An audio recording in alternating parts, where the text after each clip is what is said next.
We're at the very top of the master building, and behind you is the river, and in front of you is the outside walling of the meditation room or temple, or whatever one wants to call it, the chapel that Roerich had constructed for his private spiritual purposes. So it's right on the other side of this wall. It's this, all this in here. And that's the very top.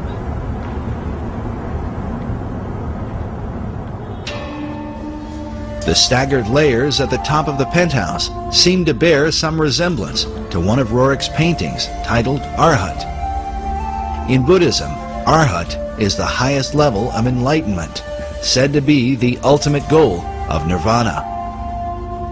In Roerich's painting, notice the image of the Buddhist figure sitting inside the staggered stones, perhaps a symbol for the enlightened esoteric elite in the meditation room.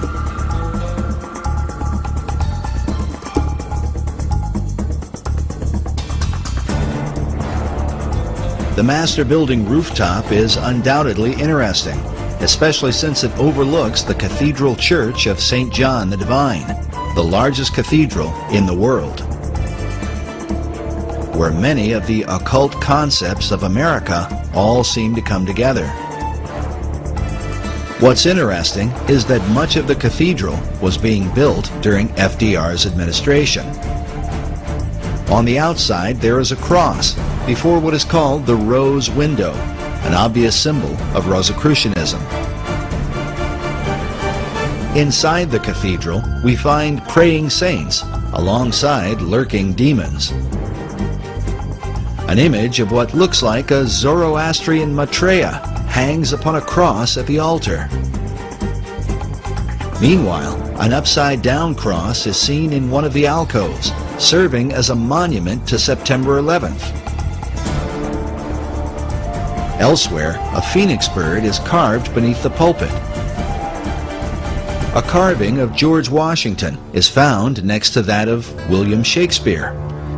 And on the floor is the seal of St. Albans. St. Albans was one of the names given to Sir Francis Bacon.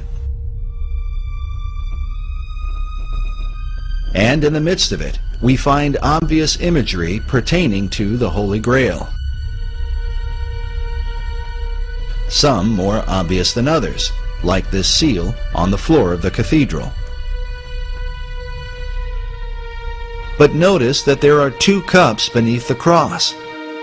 Could this be suggestive of the two grail concept put forth by Wolfram von Eschenbach and others, who believe that the grail is both the cup of Christ and the stone of destiny? It is worth noting that Grail legends were of great importance during the time of FDR and the whole World War II generation. Not only in America, but in Europe, Richard Wagner based his famous opera, Parsifal, on the writings of Wolfram von Eschenbach. This opera would become a central focus for Adolf Hitler, and as a result, there are some who have argued that Hitler's whole life was dedicated to the Holy Grail. Occult historian Tracy Twyman writes of what Hitler and other occultists believed about the Grail, that it dates long before the time of Christ, all the way back to ancient Atlantis. She writes that just as Hermes possessed a magic stone, which has been associated with the Holy Grail, Hercules also possessed a heavenly stone and a special cup that he carried it in. According to Plato's dialogue, the Pillars of Hercules were the gateway to Atlantis. This may be why Sir Francis Bacon used these same pillars as a symbol for achieving greater knowledge. Oddly enough, about the same time the Masons were finishing the work on the master building, Nicholas Roerich finished this painting titled The Last of Atlantis. Which brings us back to the greater mystery of the Roerich building, and what may be the secret key to understanding the dollar bill. But first, how did the Stone of Destiny come into the possession of Nicholas Roerich? The receiving of this stone in the Rothenberg casket was very mysterious. Nobody's completely certain who sent it to him, but he and his wife Helena were in Paris in 1923 in an exquisite suite when all of a sudden this was delivered. And it was delivered in this box, and the box says 5 Place Vendôme, and that's 5 Vendôme Place, which was where they were staying, and it was sent from Bankers Trust, from MM, and it's addressed to Madame and Monsieur N. Roerich. And after many years, this is what has come of the Rothenberg casket that was in this pine wood box.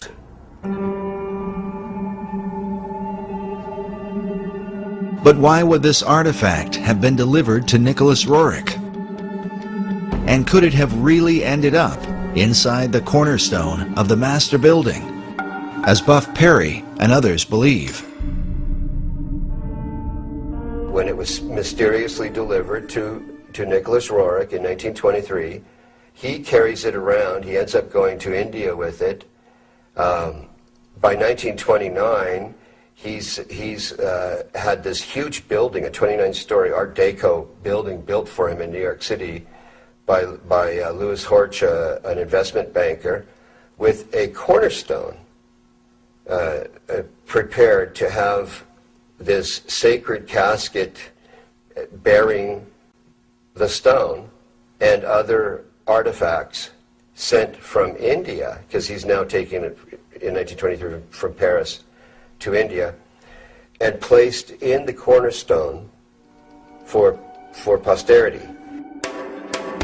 All of this might seem a bit too incredible, except for the fact that the laying of the cornerstone for the master building was a major event in 1929, attended by foreign dignitaries from around the world. From Spain, France, Poland, Australia, Romania, and a host of other countries. Why would they all turn out for this event? This 1929 event is very important. Albert Einstein sent a tribute, which I have a copy of, to the construction of the building, to the meaning of Nicholas Roerich, who he was, what he was doing for humanity, and why the laying of this cornerstone was so important. Rabindranath Tagore, many luminaries and notables, government officials and the like, including Henry Wallace, who became FDR's vice president, first Secretary of Agriculture and then vice president in the next decade. And that becomes very intriguing, what all the connectedness is in terms of FDR, Freemasonry, and the stone. Just as Freemasons were involved with the designing of the dollar bill, they were also involved in the construction of the master building. As noted earlier, the master building was financed by Louis Horch, who was appointed to a number of government offices during FDR's administration. In fact, he was placed in charge of the Department of Commerce by his fellow Freemason and Roerich disciple, Henry Wallace. As we have seen, Wallace, in his letters, shared a fascination with the Stone of Destiny. So the stone today is in this building? The stone is in this casket, said to be in this casket. The reports I have received from the Roerich Museum would have that stone in this Rajput casket in the cornerstone of the master building. The interest of men like Albert Einstein, Henry Wallace, and not to mention all the foreign dignitaries, becomes quite intriguing when one considers the full contents of the casket that was said to be placed inside the cornerstone. I'm familiar with the ingredients of the Rajput casket by having read letters from Zina Fosdick and her own notebook entries, and also because Aida Tolskaya herself, one of the co-curators of the Roerich Museum, wrote out what Zina Fosdick had stated they had placed in the Rajput casket in Darjeeling before it was delivered to the city of New York to be placed in the cornerstone. As Buff Perry explained, the letter that describes the contents of the casket comes from Zina Fosdick, a longtime devoted disciple of Nicholas Roerich, who would later become the director of the Roerich Museum. The museum photo collection is filled with images of Fosdick alongside Roerich while they were in Darjeeling, India, where the casket was prepared. As such, it stands to reason that she would have known the details of what they put inside. The letter's written by Zina Fosdick, and it was actually an entry in her diary. And what's written here is an accounting of all of the ingredients that are in the Rajput casket that was prepared in Darjeeling, India, in 1928 to be delivered to New York, to Manhattan, and to be placed in the cornerstone of the master building. There are a lot of interesting things that were placed in the Rajput casket. For example, an image of Maitreya printed on Tibetan paper. As we showed earlier, in the occult belief, the Maitreya is said to be the last Messiah that will come. The Maitreya is seen as the final deliverer and incarnation in the Buddhist tradition.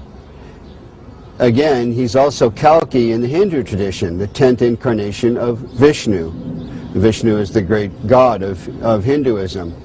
So they're not mixing up Jesus with Maitreya, but they are seeing Maitreya as a messianic figure, a world Messiah, who would answer all of the expectations of all the world religions at one time.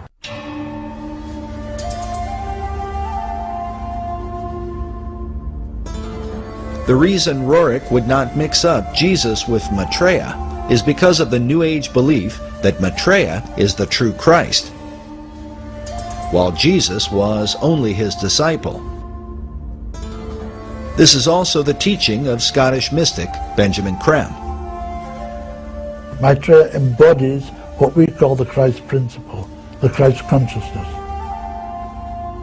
And 2,000 years ago, he overshadowed his disciple, Jesus. Jesus was not the Christ, except for 3 years. Over these 3 years, from the baptism to the crucifixion, Jesus was overshadowed by Maitreya. And when he spoke, sometimes it was Maitreya speaking, sometimes it was Jesus. We featured Creme in our last documentary, Riddles in Stone. He is the founder of Share International and has been declaring for more than 30 years that Maitreya would be arriving soon. Maitreya is standing by, ready to come into the world at any moment. When we spoke with Creme in 2006, he had just come from speaking to the United Nations. While I was in New York, I gave a talk at the United Nations, and there was a large group of New York Theosophists. A certain number from outside the United Nations were allowed to come to the talk, and they were very responsive, very responsive. These Theosophists are modern members of the Theosophical Society, of which both Nicholas Roerich and Henry Wallace were members. Other famous members included Thomas Edison and Mahatma Gandhi. as well as Gandhi's close friend Jawaharlal Nehru, the first Prime Minister of India. Also pictured here, beside Nicholas Roerich. But in addition to the image of Maitreya, what were the rest of the contents buried inside the cornerstone of the master building?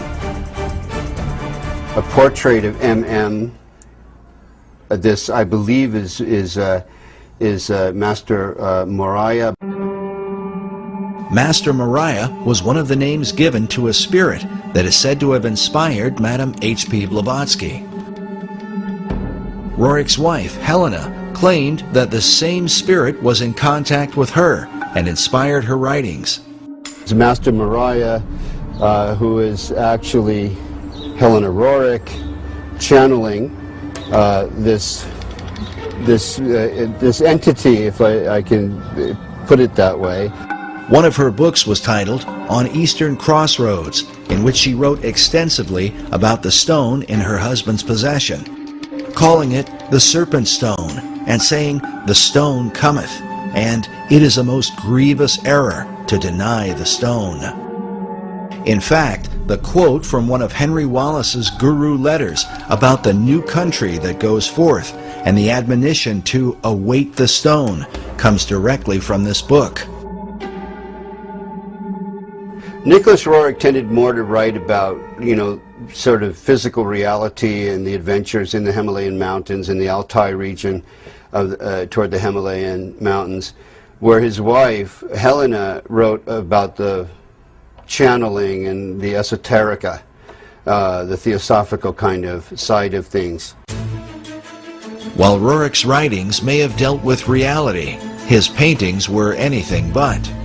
Dedicated to universal archetypes, and with them, the promise of a sacred treasure. That brings us to the third, and perhaps most important item, placed inside the cornerstone of the master building.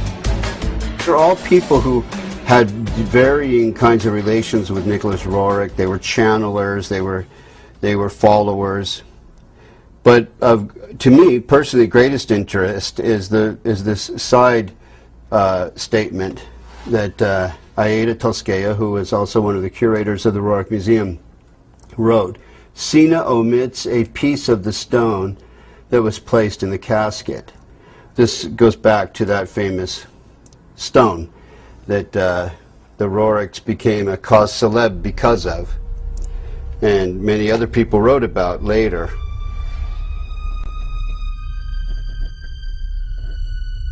Everything changed once they received this. The 1924 marked a whole new direction for them all, and this came about, I think, this is 1924. You'll see the casket here is the same casket there.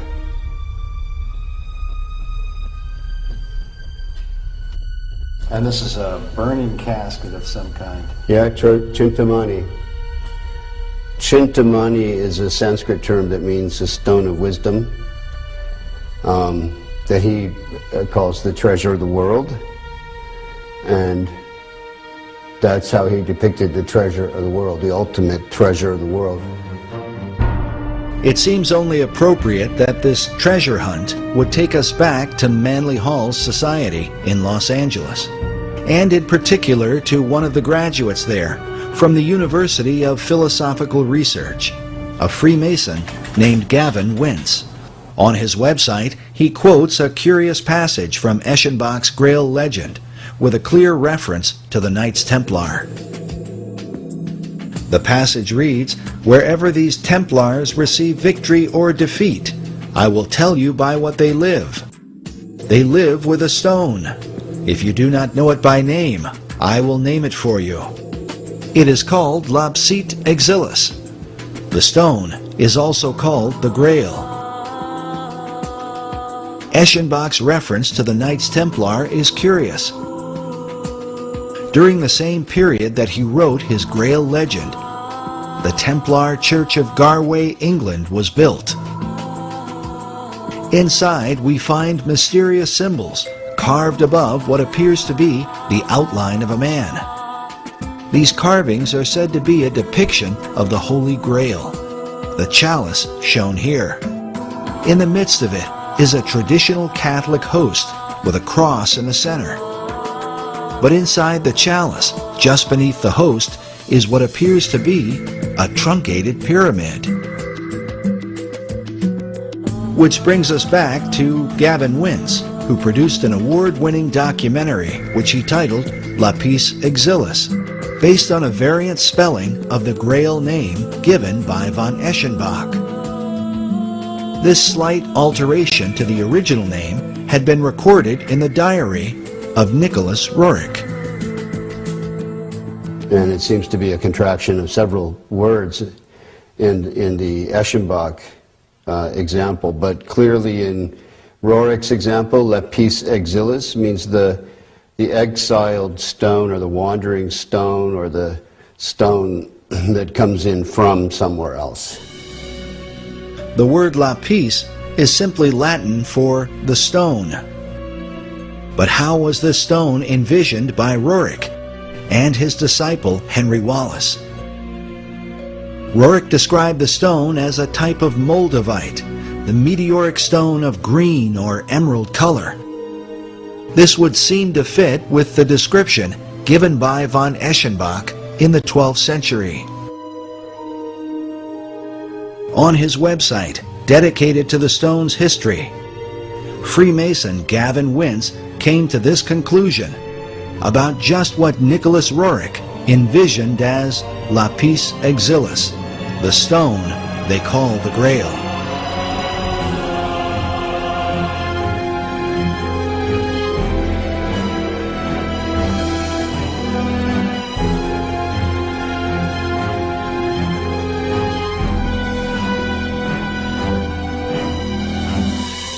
Is it really possible that Roerich, Wallace, and even FDR believed the Great Seal was a representation of the Holy Grail?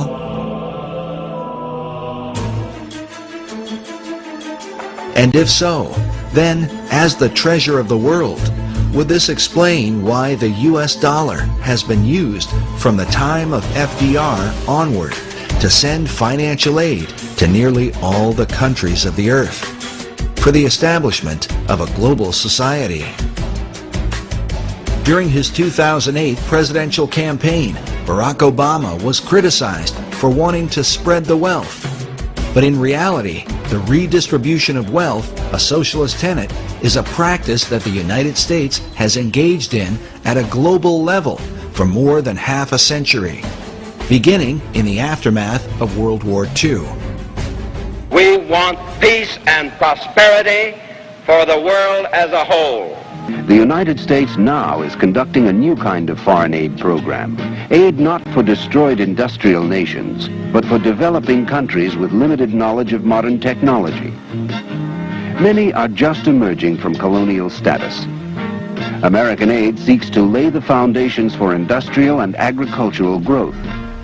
It is motivated by the humanitarian ideals of the American people and pulls. But now that the economy of the American people has taken a turn, and it seems that the dollar is declining fast, how could this fit in to the plan of the secret societies? Consider that when the shock waves of the American stock market shook the world, France and China called for a global currency and a new world order. Which brings us to the other half of the dollar bill's design, the American eagle, that some believe represents the mythical phoenix, a bird that is said to destroy itself by fire. But according to Wolfram von Eschenbach, the power of the phoenix lies in the stone of destiny. In Parsifal, he writes, "By virtue of this stone, the phoenix is burned to ashes, in which she is reborn. Thus does the phoenix molt her feathers, after which she shines dazzling and bright, and as lovely as before." If these ideas are truly embraced by secret societies, could this suggest the intentional destruction of the American dollar, which will then force our financial networks into a global economy, resulting in a new Atlantean empire that extends to all the earth.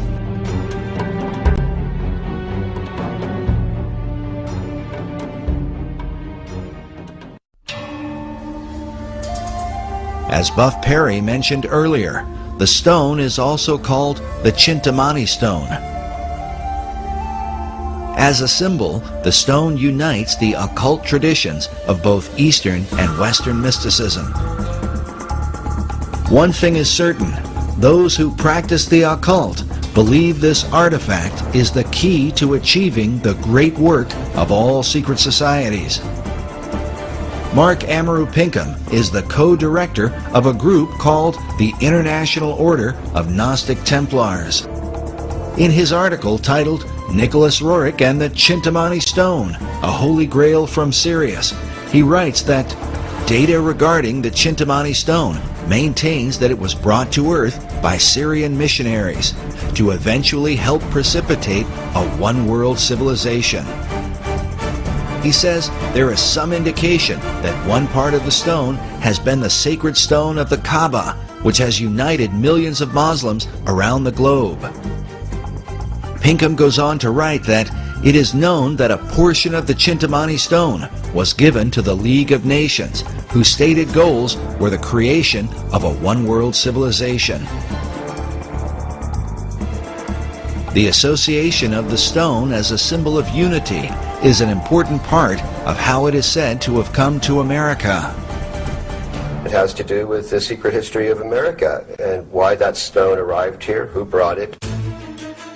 Oddly enough, this mysterious artifact may provide the missing link to understanding how America has gone from being a Christian nation to a country beset with pagan statues, pagan monuments, and occult icons. For years, Buff Perry was financed by a leading member of the Philosophical Research Society to hunt down this stone of destiny. I learned about this stone going into Roerich's hands through the director of the Rosicrucian Order, the curator of the Rosicrucian Museum in San Jose, California. The whole concept of the stone as the Holy Grail represents the so-called perfecting of mankind. This is the theme of Rosicrucianism and Freemasonry. As Manly Hall writes, to the mystic, the stone is divine power, an ancient symbol of the perfected and regenerated man, whose divine nature shines forth. After years of research, Buff Perry now believes the stone was brought to America by secret societies from Scotland in the years preceding the American Revolution.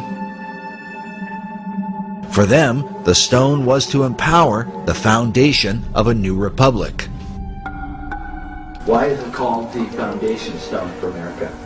The foundation stone for America because it was brought here by the Jacobites who had been arrested at Preston in 1715 in their attempt to overthrow the kings. The kings in question are the line of English kings who succeeded King James II, who was deposed from his throne in 1688 and succeeded by William of Orange. But the supporters of James rebelled against the deposing of their favored monarch. They were called Jacobites, a name derived from Jacobus, the Latin version of James. In short, the Jacobites were mostly Scottish Highlanders who were determined to restore James and the House of Stuart to the English throne. But the reason King James II was deposed presents a powerful clue as to why America has been steadily transformed into a cornucopia of pagan and occult philosophies. King James had proclaimed that Jews and Presbyterians and Quakers and Catholics and even Ottomans should be embraced by the Church of England. That's why he was deposed. So the subsequent formation of this Jacobite revolutionary social order was in reaction to his deposition and in support of his embrace of Jews, Presbyterians, Quakers, Catholics, and Ottoman Muslims. Since the Protestant English rejected James' ecumenical ideas and also feared that the hand of Rome was somehow involved, the Scottish Jacobites engaged in a series of rebellions against the new line of English kings. But their rebellions were ultimately crushed, and as a result, many of the Jacobite fugitives fled across the waters of the Atlantic to America. In 1715, there was a rebellion in a place called Preston, northern England. Many of the Jacobites were arrested and deported or exiled to America. Standish family, Anson family, notable families in American history, pre-revolutionary history. Families that then went on to become part of the War of Independence, the American Revolution. Notable Masons and Freemasons. These notable Freemasons were the survivors of the Jacobite resistance in Scotland, a land with a long history of secret societies, whose influence is both mysterious and extensive. Consider that centuries earlier, the Knights Templar fled persecution and are said to have hidden themselves within the Masonic lodges of Scotland. In the 19th century, Albert Pike would develop the ancient and accepted Scottish Rite of Freemasonry, which would become the most powerful arm of Masonry in America. Meanwhile, President Woodrow Wilson once said that every line of strength in American history is a line colored with Scottish blood. Perhaps the best example of the Jacobite influence in early America is found in Hugh Mercer, often called an unsung hero of the American Revolution. Mercer was a Jacobite doctor who supported the cause against England until their final defeat at the Battle of Culloden in 1746. He was then forced to flee to America, leaving his homeland behind. He served as Brigadier General in the Continental Army and was a close personal advisor to George Washington. It's even believed that it was Hugh Mercer who suggested that General Washington make his famous crossing of the Delaware River on Christmas of 1776. Incredibly, one of Hugh Mercer's children would marry into the Patton family and ultimately produce World War II hero General George S. Patton, whose blood and guts reputation was certainly in keeping with the Jacobite tradition. But in the years prior to the American Revolution, Hugh Mercer became a member of the Masonic Lodge in Fredericksburg, Virginia, the early members of which are said to be a who's who of Revolutionary War heroes. Mercer's fellow members included George Washington and James Monroe. At least 8 Masons from this lodge served as generals during the American Revolution, while 2 of them would go on to become American presidents. The Fredericksburg Lodge still exists today, and on its website states that it was chartered by the Grand Lodge of Scotland, July 21st, 1758. A history of the lodge says the following: the lodge was formed by men who had been made Masons earlier and elsewhere, Scotland most likely. There was in Fredericksburg in the 1750s a notable Scottish mercantile presence. Many of those early lodge members bore Scottish surnames, and it was to Scotland, not England, that the lodge later turned for a proper charter. Is it possible that the influence of the Scottish Jacobite rebels worked as an undercurrent that helped to inspire the American Revolution? These families, they come under the general umbrella term Jacobite, were the real core population that led to ultimately to the War of Independence. Consider that the 3 Jacobite uprisings are referred to as rebellions. During the Revolutionary era, the motto, "Rebellion to tyrants is obedience to God," was adopted, a motto that Benjamin Franklin wanted to include on the design of the Great Seal. But rebellion against authority was not exactly the tradition of the Puritan Pilgrims who began the country. Their focus was on the biblical teaching of Jesus and the apostles. When Harvard University was founded in 1636, its motto was "Truth for Christ and the Church." Harvard's statement of purpose went on to say that the main end of life and studies is to know God and Jesus Christ, which is eternal life. But by the Revolutionary era, references to God were more ambiguous, often referring to the guidance of divine providence. It has been noted that the revolutionary founders were not known for quoting the sayings of Jesus Christ. They certainly mentioned his name or made reference to Christianity. They said things like, "No king but King Jesus." But his teachings were absent from their writings. Sayings like, "Turn the other cheek," "Love your enemies," and "Bless them that curse you," had no place in a movement that was founded on rebellion. As a result, it becomes little surprise that once the new republic was founded, biblical imagery of Christ and the Gospels would be missing from the capital city.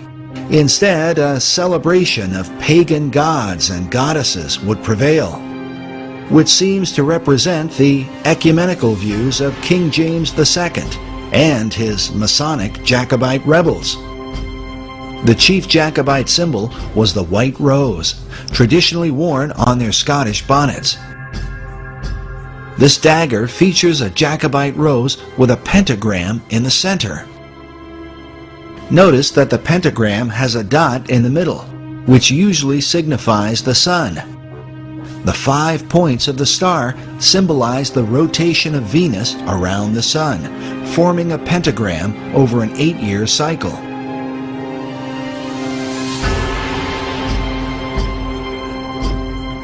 This symbol was well known to the secret societies of Europe and is found carved throughout Washington, D.C. In light of these things, the question Americans today should ask is, if the idea of rebellion was in obedience to God, what God did they mean?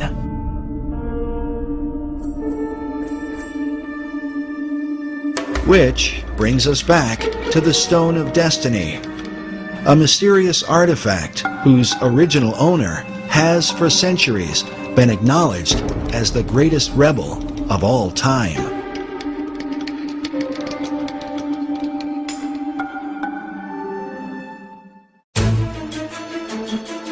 The belief is that the real stone was not captured by the English in 1296, but was somehow hidden away by the Scots.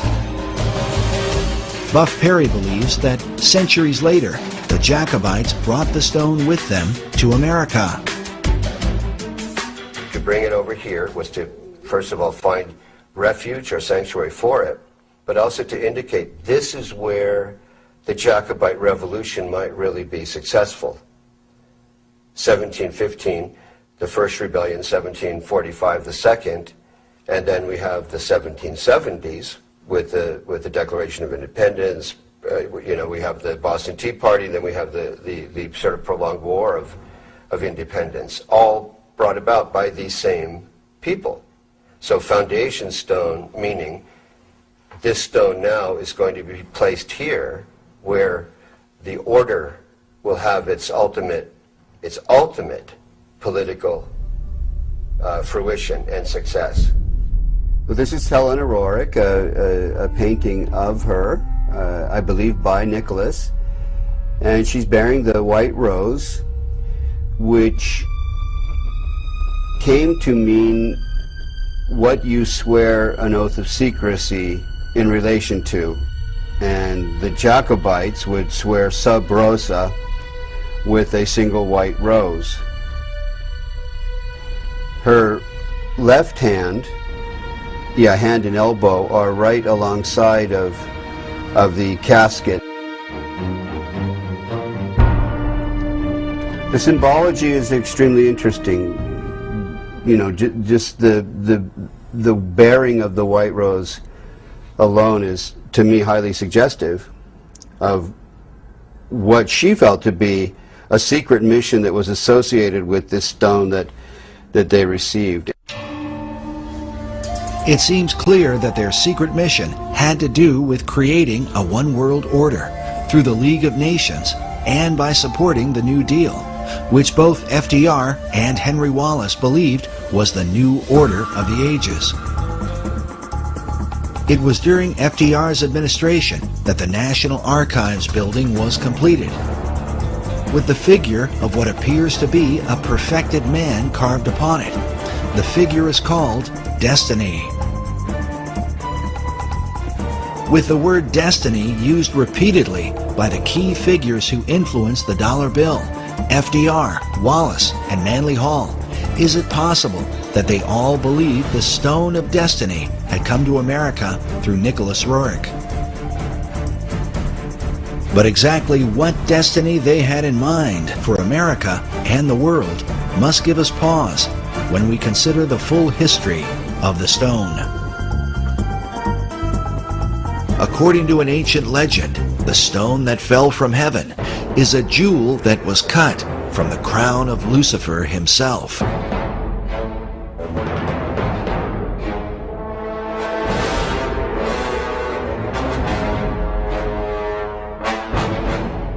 Commenting on this, Manly P. Hall writes that the lapis exilis, crown jewel of the archangel Lucifer, fell from heaven.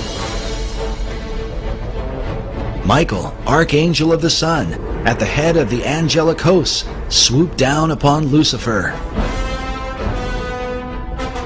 During the conflict, Michael with his sword struck the flashing lapis exilis from the coronet of his adversary, and the green stone fell into the dark and immeasurable abyss. Hall goes on to say that out of Lucifer's radiant gem was fashioned the Sangreal, or Holy Grail, from which Christ is said to have drunk at the Last Supper. This idea seems to be captured in this depiction of the Grail by Dante Gabriel Rossetti.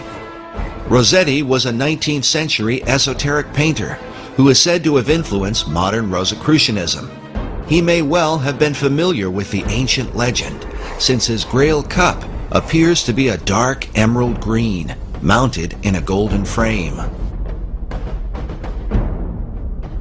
But according to the various legends that are told, this stone of Lucifer was divided into different parts. One part became the Grail chalice, while King Solomon is said to have fashioned another part into a ring. Yet another part became the stone of the Kaaba. While this stone is black, Manly Hall suggests that Islam venerates the color green because of its association with the Grail stone. Others believe the Grail stone is the same as the Emerald Tablet. A depiction of this tablet can be found in the floor mosaic of the Cathedral of Siena, next to an image of Hermes Trismegistus, or Hermes Thrice Great. As such, it is known as the Emerald Tablet of Hermes. Written upon it is the Hermetic maxim, that which is below is like that which is above. The tablet is also called the Philosopher's Stone and is well known in the ancient world. Sir Isaac Newton even did his own transcription of the Emerald Tablet. In the modern world, Carl Jung is said to have had dreams of the Emerald Tablet. Manly Hall obviously knew about it and even published his own illustration. Hall writes that the oldest and most revered of all the alchemical formulae is the sacred emerald tablet of Hermes. In her book on the Merovingian mythos, occult author Tracy Twyman writes that the story of the Emerald Tablet of Hermes appears to be yet another incarnation of the Grail as stone. She goes on to say, the legend connected to these items and the stone they came from relate that the stone bounced off Cain's head as it fell to earth, leaving a scar on his forehead in the shape of a red serpent, the mark of Cain. This is what the Grail as stone represents.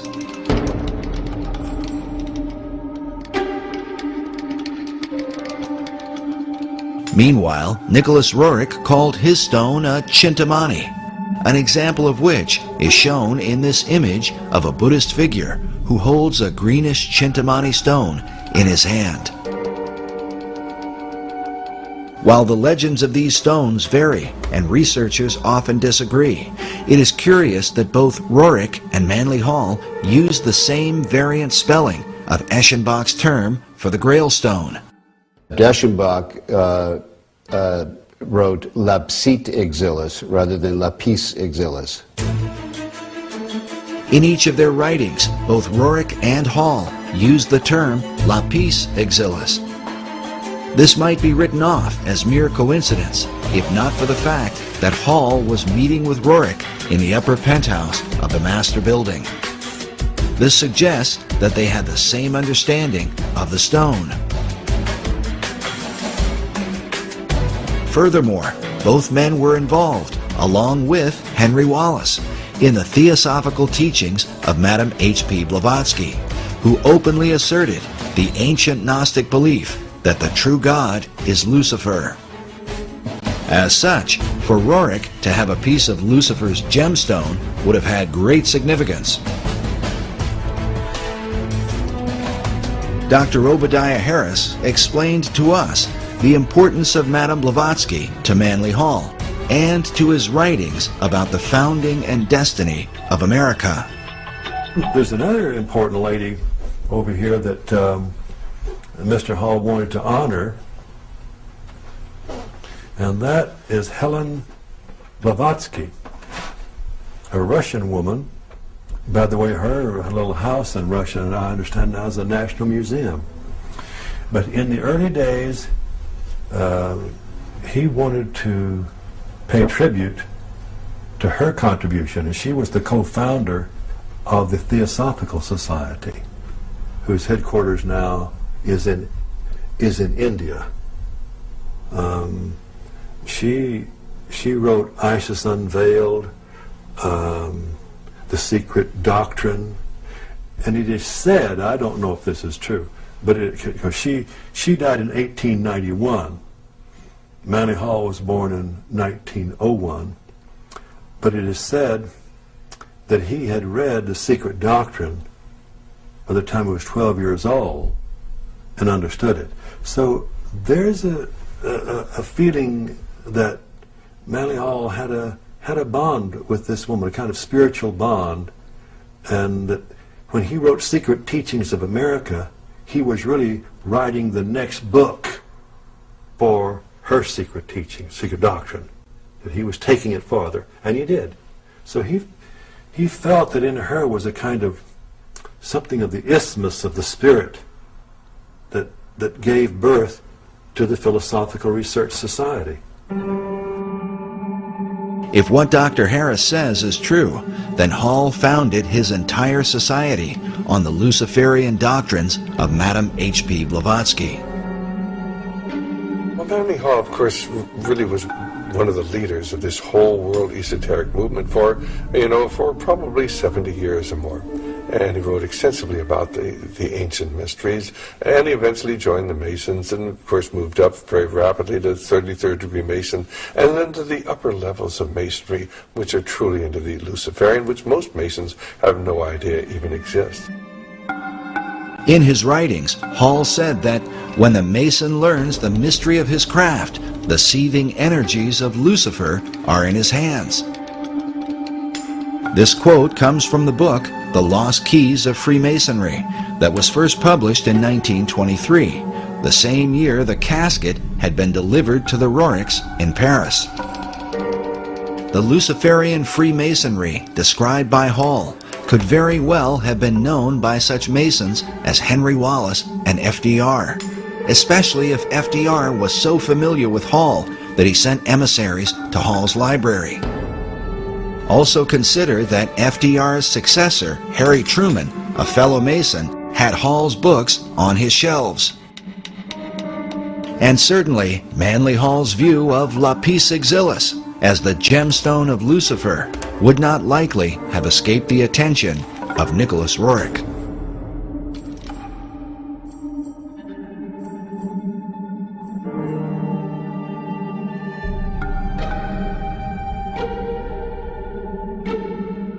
Despite Roerich's international mystique and influence in the Oval Office, he eventually suffered a sudden and sharp decline. While searching for seeds and grasses for the Department of Agriculture, he was also heavily involved with the politics of Central Asia. Buff Perry believes that prior to his fall, Roerich was working to amalgamate the countries of Asia into a united Buddhist theocracy that would ultimately be joined to a one-world government.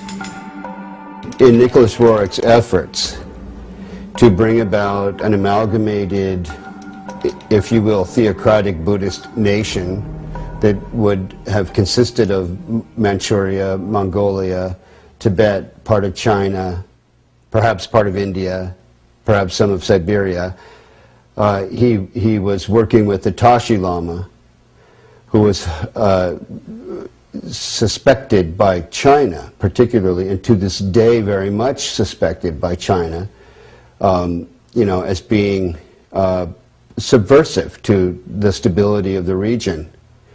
And as a result of this, Roerich became associated with accusations of espionage. Perry's further suspicion is that, at least for a time, Roerich's political efforts were on behalf of FDR's New Deal administration. We recorded the following conversation with Perry in December of 2008. So we've got the what nobody's talking about right now in American media, the North American Union, right, through the Free Trade Agreement. The European Union, which is known about, but we never hear about it on the news. Right. And now there's this Asian Union. It seems like Roerich was being used by the American government to lay the foundation for or to bring about an Asian Union. You've got it. That I accept wholeheartedly. And I think it when you read it, the details, factual details, it's inescapable. That America saw in Roerich the capability of creating this great Asian Union. And he was supported by American intelligence. Roerich was supported when he was trying to bring together that great new nation. Who was he reporting to? He was reporting to the American consulates in China. The official story seems to be that once Roerich was accused of being a spy, he fell out of favor with his two greatest supporters, Henry Wallace and Louis Horch. But what about Roerich's so-called Stone of Destiny, this holy grail that he claimed was in his possession, supposedly buried inside the cornerstone of the Master Building? Whether the stone or some part of it is there or not, Buff Perry has come to the conclusion that Roerich's artifact was a cunningly devised fable. Just for our audience, you don't buy into the idea of the mystical, magical nature of this stone. Absolutely not. And you think it was a showpiece fabricated by the Roerichs, really to beguile guys like Henry Wallace, it seems like. Yes. I do. I do. When we first interviewed Buff several years ago, he seemed to have the impression that the Stone of Destiny was the same stone that Roerich had in his possession. Today, he believes they are not at all the same thing, and that perhaps This is what caused Wallace to become disillusioned with his guru. I think Wallace felt perhaps deceived when he's anticipating the arrival of what he called the Stone of Destiny in correspondence, and then ends up with, nothing in effect.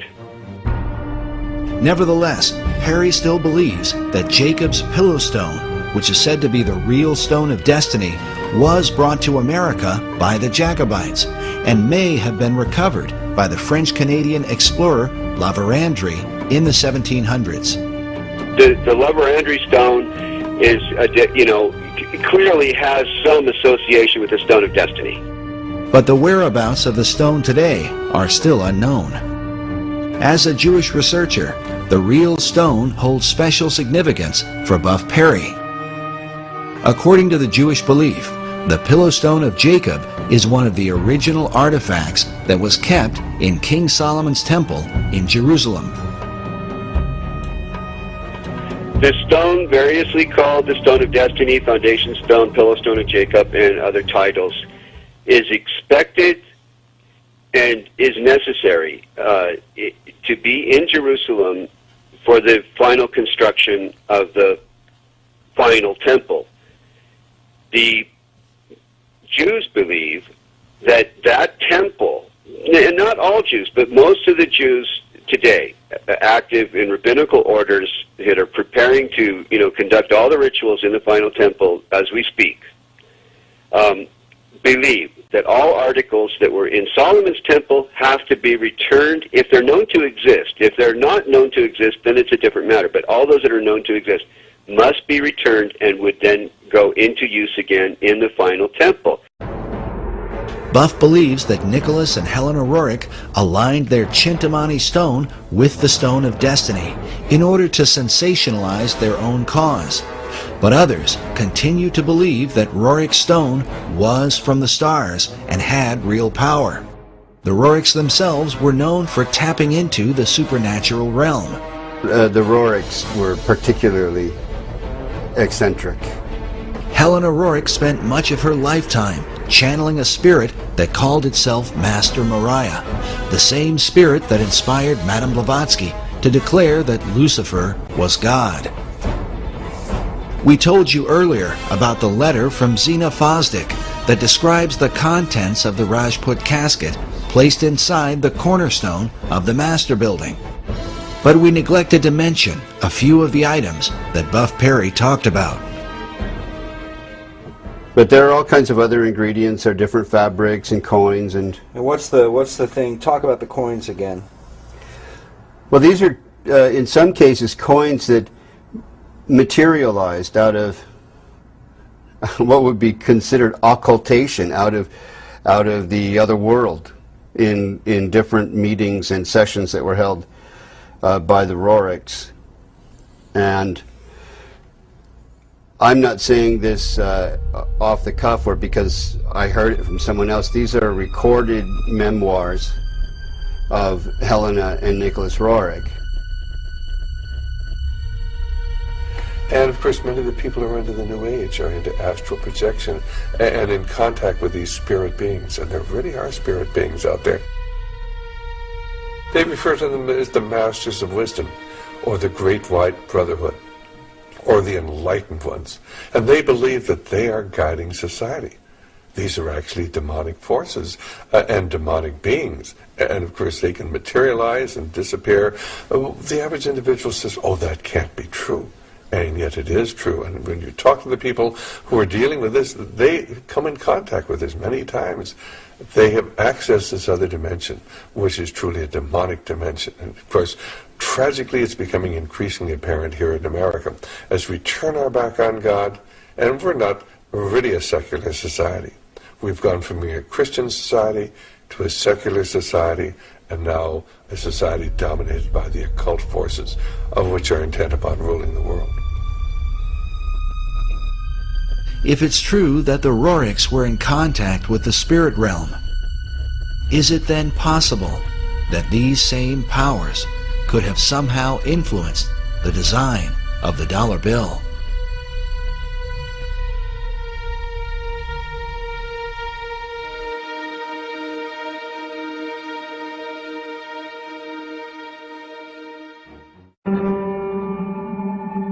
While the history surrounding FDR's administration is disturbing, there is said to be a darker level, and one that is openly satanic, in the design of the dollar bill. These allegations begin with a group founded in Bavaria in 1776, known as the Illuminati. The order was founded by a man named Adam Weishaupt, with the alleged purpose of perfecting society. The symbolism of the dollar bill, Adam Weishaupt, do you really think it has anything to do with the Illuminati, in your opinion? Is the Illuminati to be defined as Freemasons and Rosicrucians and other secret society members? If that's the case, then yes, I believe the symbol on the dollar bill, the truncated pyramid, is directly related to the Illuminati, because Roerich was the Illuminati. In the 18th century, the original order was thought to have a bloodthirsty agenda, and it was believed that they secretly worshiped Lucifer. George Washington warned about the Illuminati in his letters, while Thomas Jefferson and Benjamin Franklin were thought to be members of its inner circle. Which brings us to our next speaker. He claims to have been raised in a modern Illuminati family that dates back to the 1700s. He says that, as a child, he was made to practice black magic and witchcraft. His name is Doc Marquis. My family goes back into the Illuminati all the way back to 1789. Of course, we have no way of either confirming or denying Doc's claims, but it is worth noting that he has acted as an expert on the occult for law enforcement and the FBI. According to his publisher, in the past he has appeared on and consulted for Geraldo Rivera and Oprah Winfrey, and for shows like Hard Copy, Inside Edition, and Unsolved Mysteries. Doc has been a Christian since 1979, but he says that part of his upbringing in a family that worshiped Lucifer was to be taught about the secret Illuminati symbols of the dollar bill, and that understanding them begins with the Rothschild dynasty. Meyer Amschel Rothschild had made a very interesting and profound statement. He said, "Allow me to control and issue the money of a nation, and I care not who writes its laws." And he was right. Meyer Amschel Rothschild is called the founding father of international finance. In 2005, Forbes magazine ranked him 7th on their list of the 20 most influential businessmen of all time. All this happened back in 1776, and this was during May 1st and shortly thereafter. The significance behind that is that on May 1st, 1776, Dr. Adam Weishaupt, who was a devout Jesuit priest, who was given the chair of the professorship of religious studies at Ingolstadt University, was approached by Meyer Amschel Bauer, who would later change his last name to Rothschild, along with 12 of his most financially influential friends. They knew Weishaupt at that particular time was not only a genius when it came to the occult world, but Weishaupt also had an axe to grind, because it was the Catholic Church that just recently defrocked him. He was no longer a Jesuit priest, and he was going to send a message to them, to the monarchies of Europe, and to all other people who would try to have their will over his. What Rothschild and Weishaupt came up with was a plan to destroy the old world system of government through monarchies and the church, and to set up a new world order in its place. This is said to be the great plan of all the secret societies. So what happened? Meyer Amschel Bauer approached Weishaupt and basically told him, "We know you've got the occult knowledge and genius to put it all together. We've got the money. You do it, we'll back it." Just to paraphrase what really happened. So in 1773, Weishaupt started creating what had never been created before. The idea of Illuminism had always been around, ever since the days of Babylon, with the co-founders of being that Nimrod and Semiramis. But no one had ever been able to actualize it. However, May 1st, 1776, the Order of the Illuminati had become a reality under the auspices of Dr. Adam Weishaupt. Now, like other nations, orders, countries and such, they have their two great seals. The Order of the Illuminati does. Those two seals can be found on the back of a $1 bill. People mistake those to be the two great seals of the United States of America. They are not. Those are the two seals of the Order of the Illuminati. And I'm going to explain it to you. In order to understand the seal itself, we have to first take a look at every single thing that composites it. We look at the first part of it on our left, which would be the truncated pyramid one. Above it is a 13-letter Latin expression that says Annuit Corruptus, and directly underneath the base of the pyramid is a 3-word Latin expression which is Novus Ordo Seclorum. If you were to look up the word, let's say, work, in the English dictionary, you're going to find at least 50 different meanings for it. It is the same thing in Latin. Different words have different meanings. They have more than one meaning. The word seclorum, one of the definitive meanings is secular. Something that is secular is of the world. So it is proper, very proper, to translate the bottom as New World Order, the Novus Ordo Seclorum. The whole of it is saying, announcing the birth of a new world order. This would be Dr. Adam Weishaupt himself, the very first head of the Order of the Illuminati. It was Weishaupt who had himself come up with a 7-part plan to create what he called the Novus Ordo Seclorum, or the New World Order. This is the person responsible for it. The interesting thing about the front of the dollar bill is that there are 4 huge ones. There is one in every single corner. Now if we look at every single one of them, they each have an oval around it, except for the top right-hand one. Now if we look at this blow-up version of it, you will find there's no oval. This is a shield that is surrounding the one. Now, the reason there was a shield here is because this is very similar to the original shield that was given to the Rothschild family when Baron Meyer Amschel Rothschild had become knighted in England and received the lordship. If we look across the top of this shield, all the way to the left-hand side, it drops down and forms a crescent moon. It's a crescent moon because it represents the female goddess in the occult world. At the bottom of that shield, of that lunar moon, you will see the owl. And it's very obvious once you take a good look at that part of the crescent moon.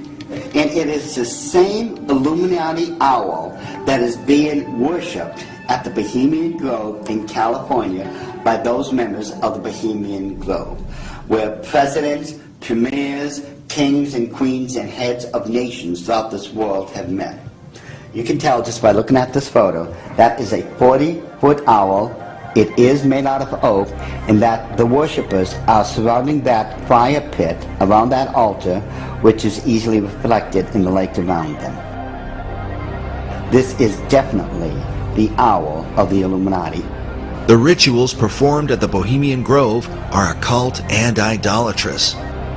One of them, called the cremation of care, is supposed to be a mock human sacrifice, though some suggest that real killings take place. When President Nixon was there, he commented about the extreme homosexual environment at this all-male boys' club. Among other powerful American leaders who have been spotted at the Grove are Ronald Reagan, Dwight Eisenhower, Jimmy Carter, Newt Gingrich, and George Bush Jr. and Sr. Now, when we take a look at the O, it is actually, occultically speaking, the shape of the Ouroboros, the snake that's going around in a circle, devouring itself. This O is actually the eye in this lady's face that they want to look at. This is the O. Now, what's in the center of this O? You take a good look. It is the exact same owl of the Illuminati that we saw on the back of the $1 bill. So the question then becomes, who owns L'Oreal? But the owl seems to be a major symbol for the secret societies, as they are found repeatedly inside government buildings in Washington, D.C. And a giant owl figure is even seen in the street design, with the United States Capitol in the midst of it.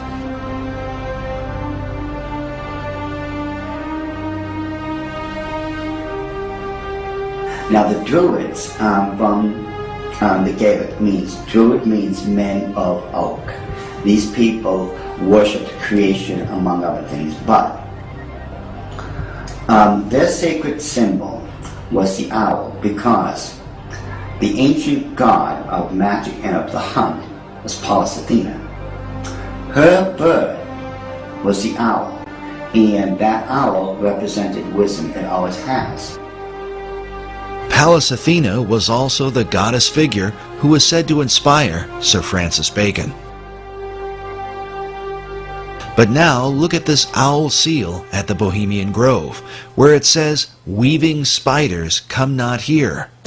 While the line is taken from Shakespeare's Midsummer Night's Dream, could this also be a veiled reference to what seems like a spider web design that forms the background of the dollar bill?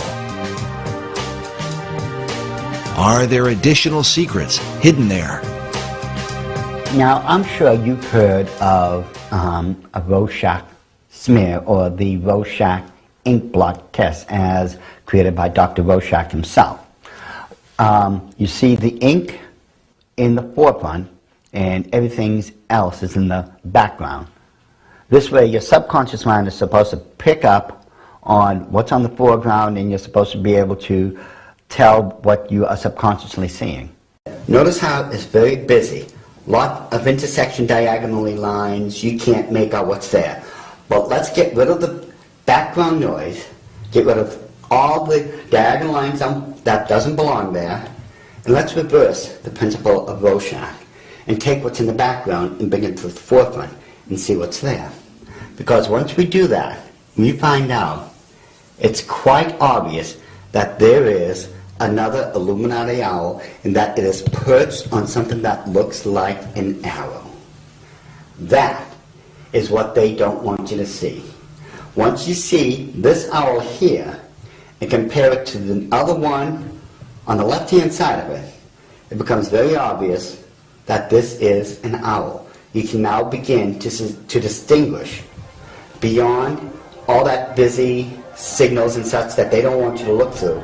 Yet, they place there in honor of their totem bird, the owl of wisdom, which is the totem bird because their god, Lucifer, was supposed to have been the wisest of all of God's creation. Wisdom of Lucifer, wisdom into the bird, wisdom into the word Illuminati. Therefore, the chain of wisdom is followed all the way through. All right, now, did they teach you this in the Illuminati? Yes.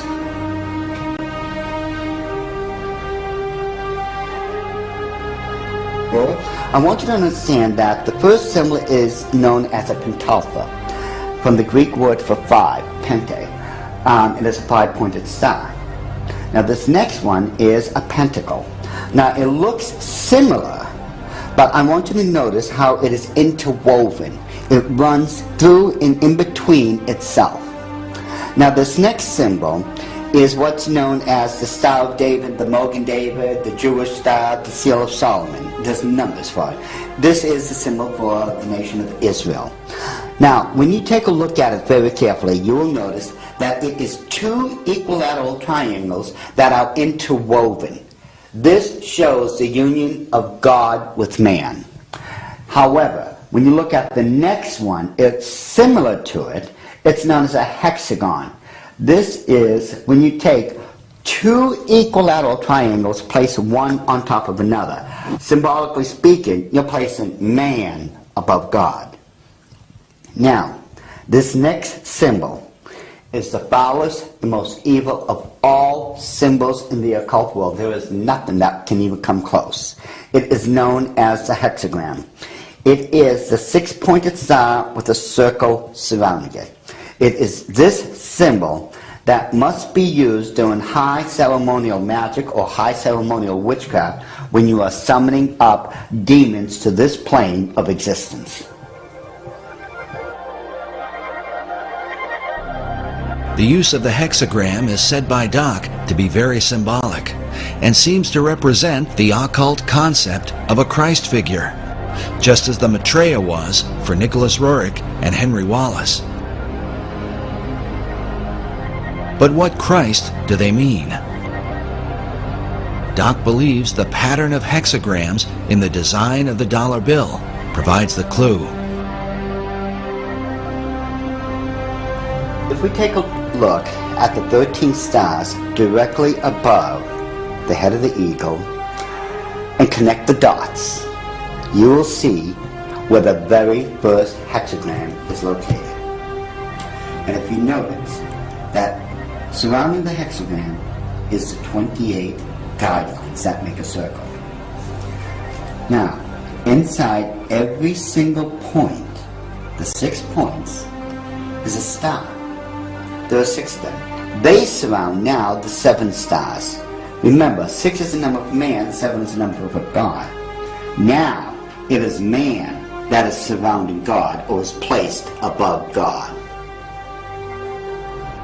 If what Doc is saying is true, this could represent the person the Bible calls the man of sin, who opposes and exalts himself above all that is called God or that is worshipped.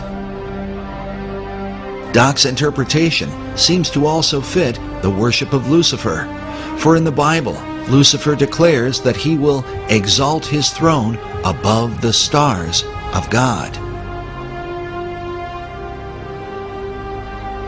Next, Doc claims a second hexagram can be found by connecting the various points where the much talked about number 13 is represented. And don't try to tell me it's the 13 colonies. There are 13 stars above the eagle's head, 13 stripes in the shield, 13 leaves on the olive branch, 13 arrows in the eagle's talon, and then 13 letters in the phrase E pluribus unum, which makes for 2 points on either side of the eagle's head, for the 6 points total of the hexagram. If we take a close look at the same seal and connect all the 13 together, just like we did when we were kids, when we were playing that game, connect the dots. Once we connect all the 13s, it becomes very apparent where the second hexagram can be found. In this one, which is very obvious, already comes with a circle around it.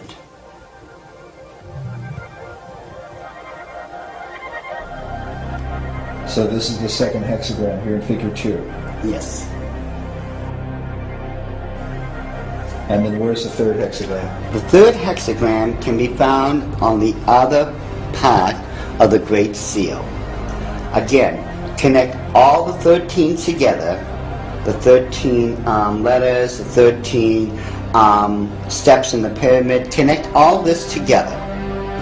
And you'll note with the circle that's already there, it forms the third hexagram.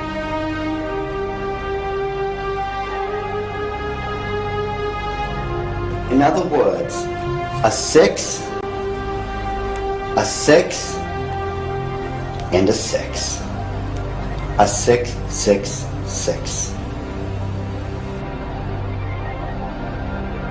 Doc has deciphered a code that, if there, would glorify Lucifer's Messiah, whom the Bible calls the beast or Antichrist.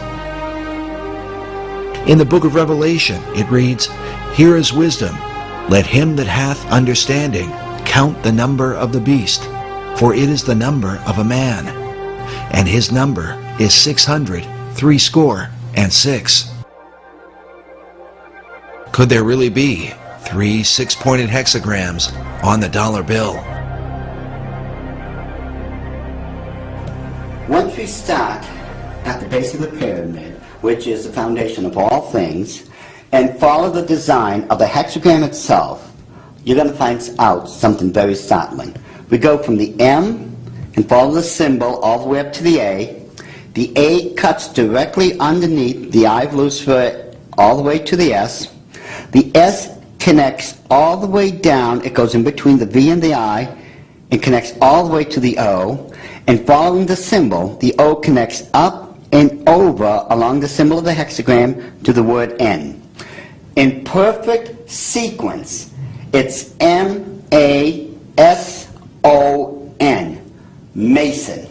It's not what a lot of other people have espoused, that the symbol connects down to the M in seclorum and that the word is an anagram or something like that. Those people who are doing that obviously don't know what they're talking about, or they don't know how to plagiarize me correctly.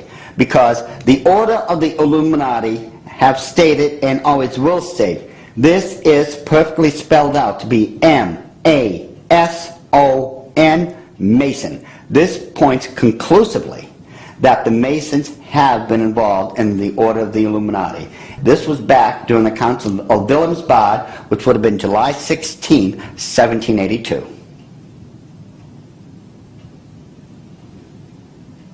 All right, so what are we seeing?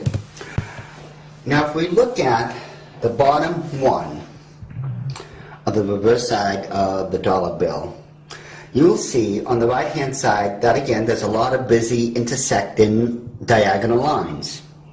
Yet, if we apply the same principle we just used to reveal the hidden owls of the Illuminati and apply it, we will find that there is now a skull-faced winged demon. And it is very obvious, once you take away the background, the busy noise, it becomes very apparent what it is and that it's been there all along. And if we just simply go and enlarge that section, just start with a small one, and just keep enlarging it, and enlarge it even more, even with the background noise there, as I call it, I think it becomes very apparent what we are now looking at. That it is still a skull-faced winged demon.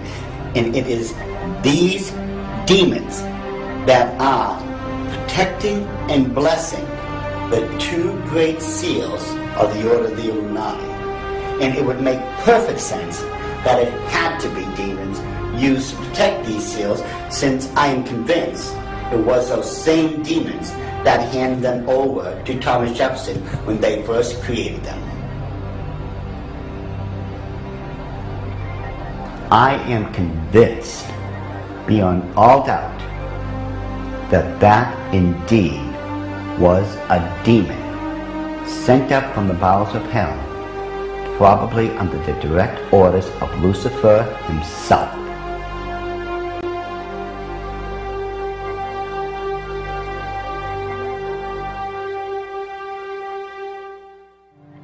Doc Marquis makes it clear that he is no longer involved in the occult, and that since becoming a Christian, he has dedicated himself to warning others about the activities of the secret societies that worship Lucifer. I've been doing this now since the late 70s, when I first left the Order of the Illuminati, and that's when at that point I had become a born-again Christian. At that time, I realized what I had been doing all along. Maybe in my own way of trying to make up for what I had done, and I've done a lot of heinous things in this life, I begin to wonder if I'm not trying to make up or atone for some of those things I had done. And I know in my heart of hearts that as a born-again child of the King, my sins have already been bought and paid for. But still, there's just that part of me that still feels so guilty about everything I've done. So it could be in my own way, and I'm somewhat convinced that in my own way, I'm still trying to make up for all those crimes I was guilty of when I was in the Illuminati. Doc makes it clear that he believes demonic forces were behind the design of the dollar bill and are working through secret societies. One of them is the Order of the Eastern Star, the female chapter of Freemasonry, whose icon is an inverted pentagram, a symbol associated with the satanic goat of Mendes. Ed Decker told us a story about a woman he once counseled who was involved in this society. I got a call one day after I had published a book on it, and a little book called The Question of Freemasonry. And in that book, I had, on one page, is the actual goat of Mendes. The goat of Mendes is a very significant symbol, since it was designed by 19th century French magician Eliphas Levi, without question the most influential occultist of the last 200 years. In his books, Levi glorified Lucifer and Satan, and his writings were quoted extensively by every major occult leader, including Albert Pike, Madame H.P. Blavatsky, and Manly P. Hall. Now listen carefully to Ed Decker's story. I got a call from someplace back in Pennsylvania, New Jersey, and this is years ago. And a lady called me up and she said, "I want to talk to you." She said, "I received a copy of your book. I am the head of the Eastern Star for my state." And she said, "Every time I go to another area of the state to do the induction of the leadership of the local chapters of the Eastern Star, I have these bad dreams, and it's like this demon comes in and attacks me in my bedroom, and it's this evil, evil thing. And it's beginning to bother me." And someone mentioned to me that, you know, the Masons and the stuff that they do isn't really godly. You might want to study it a little bit. She said, so she told me that she went to a Christian bookstore and asked them if they had anything on the Eastern Star or Freemasonry. And the lady said, "You know, in the mail, I had just gotten this booklet. It's called The Question of Freemasonry by this guy, Ed Decker." And she said, "I opened the book, I opened it up to the page, it just opened to the page that you have the goat of Mendes on there. And I looked at that, and that's the demon that's been coming into my room and attacking me when I'm going around the state and doing the inductions of the ladies of the Eastern Star." She said, "I ran down 3 blocks to my husband's office, left my car right in the parking lot of the Christian bookstore, ran down there, got my husband out of his, I think he was an insurance agent or something, and said, 'Look at this.' They left there, went home, read the book, got on their knees, confessed it as sin, renounced it, and had that thing taken off their back. And from that time on, all that heaviness left her. When it went away, it just moved off her entire spirit. It was a spirit of darkness and evil. And it was the goat of Mendes, the same thing that's on the Medal of Honor, the same thing that's built into the Capitol and the Mall and the White House, built in there. It's the same evil spirit."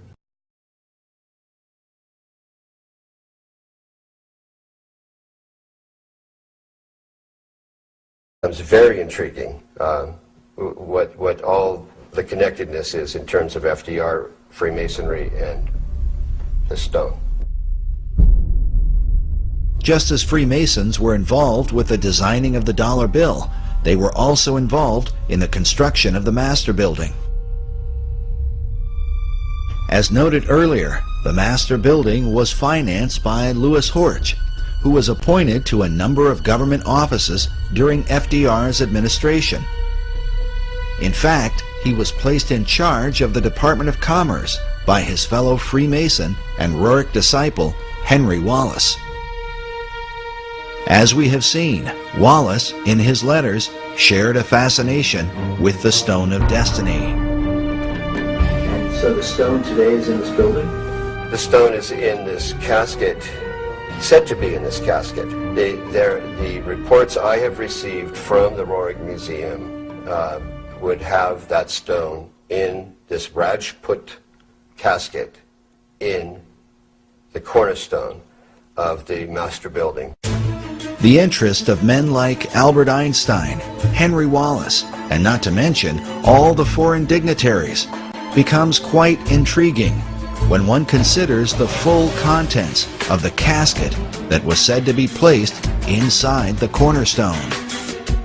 I'm familiar with the ingredients of the Rajput casket by having read letters from Zina Fosdick and her own notebook entries, and also because Aida Tolskaya herself, one of the co-curators of the Roerich Museum, wrote out what Zina Fosdick had stated they had placed in the Rajput casket in Darjeeling before it was delivered to the city of New York to be placed in the cornerstone. As Buff Perry explained, the letter that describes the contents of the casket comes from Zina Fosdick, a longtime devoted disciple of Nicholas Roerich, who would later become the director of the Roerich Museum. The museum photo collection is filled with images of Fosdick alongside Roerich while they were in Darjeeling, India, where the casket was prepared. As such, it stands to reason that she would have known the details of what they put inside. The letter's written by Zina Fosdick, and it was actually an entry in her diary, and what's written to the Holy Grail. Some more obvious than others, like this seal on the floor of the cathedral. But notice that there are two cups beneath the cross. Could this be suggestive of the two grail concept put forth by Wolfram von Eschenbach and others, who believe that the grail is both the cup of Christ and the stone of destiny? It is worth noting that Grail legends were of great importance during the time of FDR and the whole World War II generation. Not only in America, but in Europe, Richard Wagner based his famous opera, Parsifal, on the writings of Wolfram von Eschenbach. This opera would become a central focus for Adolf Hitler, and as a result, there are some who have argued that Hitler's whole life was dedicated to the Holy Grail. Occult historian Tracy Twyman writes of what Hitler and other occultists believed about the Grail, that it dates long before the time of Christ, all the way back to ancient Atlantis. She writes that just as Hermes possessed a magic stone, which has been associated with the Holy Grail, Hercules also possessed a heavenly stone and a special cup that he carried it in. According to Plato's dialogue, the Pillars of Hercules were the gateway to Atlantis. This may be why Sir Francis Bacon used these same pillars as a symbol for achieving greater knowledge. Oddly enough, about the same time the Masons were finishing the work on the master building, Nicholas Roerich finished this painting titled The Last of Atlantis. Which brings us back to the greater mystery of the Roerich building and what may be the secret key to understanding the dollar bill. But first, how did the Stone of Destiny come into the possession of Nicholas Roerich? The receiving of this stone in the Rothenburg casket was very mysterious. Nobody's completely certain who sent it to him, but he and his wife Helena were in Paris in 1923 in an exquisite suite when all of a sudden this was delivered. And it was delivered in this box, and the box says Cinq Place Vendôme, and that's 5 Vendôme Place, which was where they were staying. and it was sent from Bankers Trust, from MM, and it's addressed to Madame and Monsieur N. Roerich.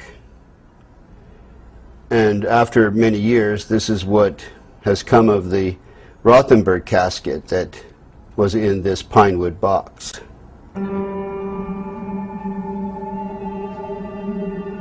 But why would this artifact have been delivered to Nicholas Roerich? And could it have really ended up inside the cornerstone of the master building, as Buff Perry and others believe? When it was mysteriously delivered to Nicholas Roerich in 1923, he carries it around. He ends up going to India with it. By 1929, he's had this huge building, a 29-story Art Deco building built for him in New York City by Louis Horch, an investment banker, with a cornerstone prepared to have this sacred casket bearing the stone and other artifacts sent from India, because he's now taking it in 1923 from Paris to India, and placed in the cornerstone for posterity. All of this might seem a bit too incredible, except for the fact that the laying of the cornerstone for the master building was a major event in 1929, attended by foreign dignitaries from around the world. From Spain, France, Poland, Australia, Romania, and a host of other countries. Why would they all turn out for this event? This 1929 event is very important. Albert Einstein sent a tribute, which I have a copy of, to the construction of the building, to the meaning of Nicholas Roerich, who he was, what he was doing for humanity, and why the laying of this cornerstone was so important. Rabindranath Tagore, many luminaries and notables, government officials and the like, including Henry Wallace, who became FDR's vice president, first Secretary of Agriculture and then vice president in the next decade. And that becomes... Here is an accounting of all of the ingredients that are in the Rajput casket that was prepared in Darjeeling, India, in 1928 to be delivered to New York, to Manhattan, and to be placed in the cornerstone of the master building. There are a lot of interesting things that were placed in the Rajput casket. For example, an image of Maitreya printed on Tibetan paper. As we showed earlier, in the occult belief, the Maitreya is said to be the last Messiah that will come. The Maitreya is seen as the final deliverer and incarnation in the Buddhist tradition. Again, he's also Kalki in the Hindu tradition, the 10th incarnation of Vishnu. Vishnu is the great god of Hinduism. So they're not mixing up Jesus with Maitreya, but they are seeing Maitreya as a messianic figure, a world Messiah, who would answer all of the expectations of all the world religions at one time.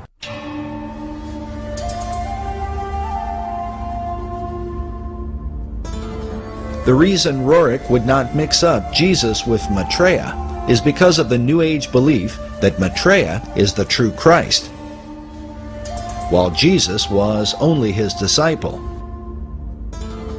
This is also the teaching of Scottish mystic Benjamin Creme. Maitreya embodies what we call the Christ principle, the Christ consciousness. And 2,000 years ago, he overshadowed his disciple, Jesus. Jesus was not the Christ, except for 3 years. Over these 3 years, from the baptism to the crucifixion, Jesus was overshadowed by Maitreya. And when he spoke, sometimes it was Maitreya speaking, sometimes it was Jesus. We featured Krem in our last documentary, Riddles in Stone. He is the founder of Share International and has been declaring for more than 30 years that Maitreya would be arriving soon. Maitreya is standing by, ready to come into the world at any moment. When we spoke with Krem in 2006, he had just come from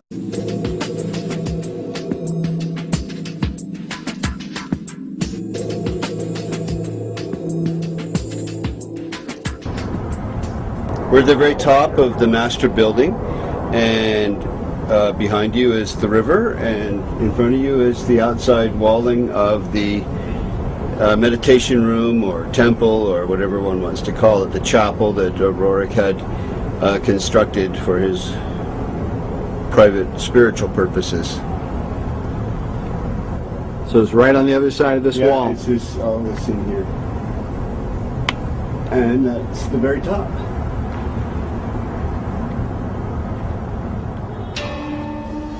The staggered layers at the top of the penthouse seem to bear some resemblance to one of Rorik's paintings titled Arhat. In Buddhism, Arhat is the highest level of enlightenment, said to be the ultimate goal of nirvana. In Rorik's painting, notice the image of the Buddhist figure sitting inside the staggered stones, perhaps a symbol for the enlightened esoteric elite in the meditation room.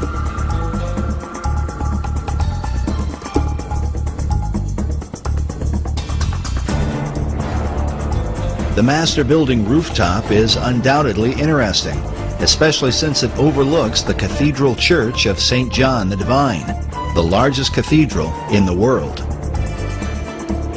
where many of the occult concepts of America all seem to come together. What's interesting is that much of the cathedral was being built during FDR's administration. On the outside there is a cross before what is called the Rose Window, an obvious symbol of Rosicrucianism. Inside the cathedral, we find praying saints alongside lurking demons. An image of what looks like a Zoroastrian Maitreya hangs upon a cross at the altar. Meanwhile, an upside-down cross is seen in one of the alcoves, serving as a monument to September 11th. Elsewhere, a phoenix bird is carved beneath the pulpit. A carving of George Washington is found next to that of William Shakespeare. And on the floor is the seal of St. Albans. St. Albans was one of the names given to Sir Francis Bacon. And in the midst of it, we find obvious imagery pertaining